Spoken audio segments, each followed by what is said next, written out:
नमस्कार, न्यूज़ 18 के digital platform पर आपका स्वागत है और आपके साथ मैं हूं पुनीत। और राजा और सोनम की मिस्ट्री को लेकर जो जानकारियां सामने आ रही हैं वो आज का अपडेट मैं आपको बता देता हूं। दरअसल आज मेघालय पुलिस जो है उसने सीन रिक्रिएशन किया है। सीन रिक्रिएशन का मतलब क्या होता है मेरे ख्याल से आप बखूबी जानते हों, लेकिन फिर भी मैं बता देता हूं कि जो भी वारदात वाली जगह होती है वहाँ पर पुलिस फिर से जो इस वारदात में शामिल होते हैं, जो आरोपी होते हैं, उनको लेकर जाती है और फिर से उनसे एक-एक करके पूछताछ की जाती है कि कौन कहाँ खड़ा था, किसने क्या किया, कौन सबसे पहले किसने वार किया या किसने पहले वारदात को अंजाम दिया। ये सारी चीज़ें जो हैं ये देखी जाती हैं सीन रिक्रिएट करके। तो जो वारदात वाली जगह है वहाँ पर सीन रिक्रिएशन हुआ है और पुलिस सभी आरोपियों को लेकर गई है, जिसमें विशाल भी था, जिसमें आनंद भी था, जिसमें राज भी था, जिसमें आकाश नाम का एक आरोपी जो है वो भी था और साथ में सोनम को भी ले जाया गया। सबसे पूछताछ की गई, तुम कहाँ खड़े थे, तुम कहाँ खड़े थे, ये सारी चीज़ें हुई हैं। तो इसको लेकर एक प्रेस वार्ता मेघालय पुलिस के द्वारा की गई है और मेघालय पुलिस ने इस प्रेस वार्ता में क्या क्या बताया है ये आपको बता देते हैं। सबसे पहले तो ये बताया गया कि कौन कहाँ खड़ा था। तो ये बात निकल कर सामने आई कि एक व्यक्ति पीछे खड़ा हुआ था, विशाल पीछे खड़ा हुआ था, फिर एक व्यक्ति दाहिने तरफ खड़ा हुआ था आनंद नाम का, और सोनम जो है उसके सामने खड़ी हुई थी। और इसी दौरान सोनम ने कहा कि वार करो, और वार जैसे ही किया गया वैसे ही पीछे से वार किया गया। सबसे बड़ी बात यह है कि मेघालय पुलिस ने अब इस मामले में एक और जांच एंगल तेज कर दिया है। कौन सा जांच एंगल है, आप खुद ही सोचिए कि एक व्यक्ति जो पीछे से वार कर रहा हो, जैसे विशाल ने, इस मामले में पुलिस ने बताया कि सबसे पहला वार जो है वो विशाल ने किया, और जैसे ही विशाल ने वार किया तो सोनम की निकल गई चीख और उसके कपड़े जो थे उनके ऊपर खून के छींटे भी आ गए और वो वहाँ से चीखते हुए भाग गई। लेकिन चूंकि काम अधूरा था और इसके बाद काम पूरा करना था, तो दूसरे शख्स ने भी हमला किया, सामने से हमला किया, जिसका नाम आकाश बताया जा रहा है। और 2 वार जो घातक वार थे राजा के ऊपर, 2 वार किए गए। एक विशाल ने किया सबसे पहले और उसके बाद दूसरा वार जो है वो आकाश ने किया। आनंद ने भी वार किया, लेकिन वो इतना घातक वार नहीं था क्योंकि उसके हाथ पैर कांप गए, वो डर गया। पुलिस की तरफ से ये पूरी जानकारी दी गई है और बाकायदा प्रेस कॉन्फ्रेंस की गई, इसलिए हम आपको ये सटीक जानकारी दे रहे हैं। इसके बाद सोनम वहां से भाग निकली, चीख उसकी निकल गई और फिर इन तीनों ने मिलकर राजा को खाई में नीचे फेंक दिया। लेकिन सबसे बड़ी बात यह है कि पुलिस ने यह पाया है कि इस मामले में एक डाउ का इस्तेमाल नहीं किया गया। एक नहीं बल्कि 2-2 डाउ इस्तेमाल किए गए थे, यानी कि वो हथियार जिससे हत्या की गई, जिससे वार किया गया। सीधी बात है कि एक व्यक्ति पीछे से कोई हमला कर रहा है, उसने अगर हथियार से वार किया तो उसके आगे जो खड़ा है, जिसने हमला किया, क्या वो खाली हाथ खड़ा है या उसने पीछे वाले व्यक्ति से हथियार लिया और फिर हमला किया?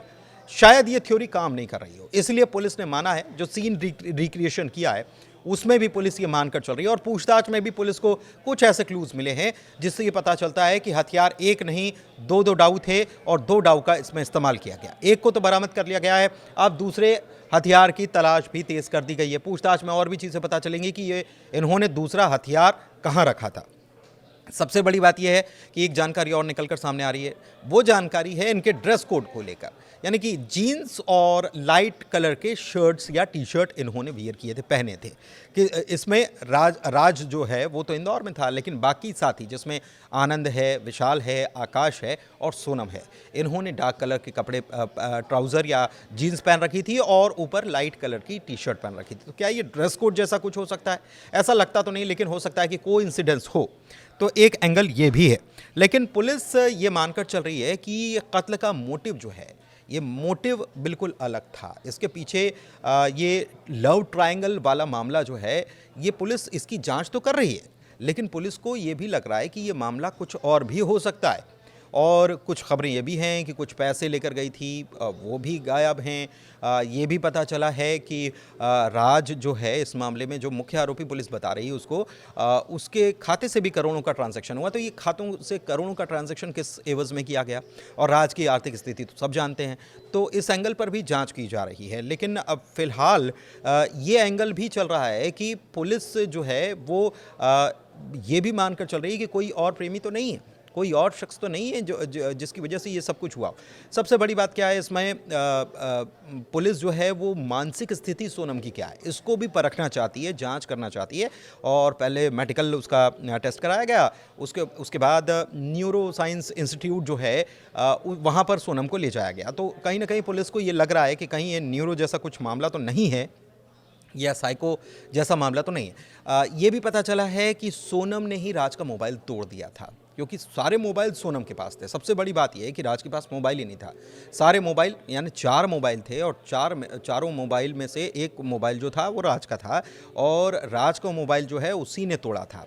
उसने और एक विशाल जो नाम का जो इस मामले में आरोपी है उसने मोबाइल तोड़ा था, और उसके बाद वो कहाँ फेंका गया ये अभी तक पता नहीं चल पाया। तो पुलिस इनके बारे में पता कर रही है। और 3 मोबाइल और थे सोनम के पास जो कि उसके खुद के हैं, जिसमें एक आईफोन भी है। तो उसका डेटा रिट्रीव हो जाए, डेटा रिकवर कर लिया जाए, इसके लिए भी प्रयास किए जा रहे हैं। या उन मोबाइल को कहाँ फेंका गया, क्या अलग अलग लोकेशन पर फेंका गया, वो भी जांच कर रही है। इसके अलावा पुलिस जो है SIT जो है मेघालय की, वो इंदौर भी जांच करने के लिए पहुंची है, और वहां पर भी कुछ चीज़ें खंगाली जा रही है। मसलन सोनम कहाँ रुकी थी उस फ्लैट को भी खंगाला गया है, तलाशी ली गई है। एक अपडेट ये भी है, और कुछ अपडेट वहाँ से निकलकर सामने आ रहे हैं। किन किन से मिली थी, क्या इंदौर में रही थी तो उसने इंदौर में रहकर क्या केवल फ्लैट पे ये समय बिताया, या फिर वो किसी और से मिलने के लिए गई थी, किसी और से संपर्क में थी, वो भी चीज़ें निकलकर सामने आ रही हैं। तमाम तरीके की चीज़ें हैं। अपडेट फ़िलहाल इतना ही है कि अभी पुलिस ने सीन रिक्रिएट किया है, और सीन रिक्रिएट करने के बाद कुछ नए तथ्य, कुछ नए पहलू इसमें सामने आए हैं, जिनकी जांच करने में पुलिस जुटी हुई है। आगे का अपडेट हम देते रहेंगे। बहुत धन्यवाद।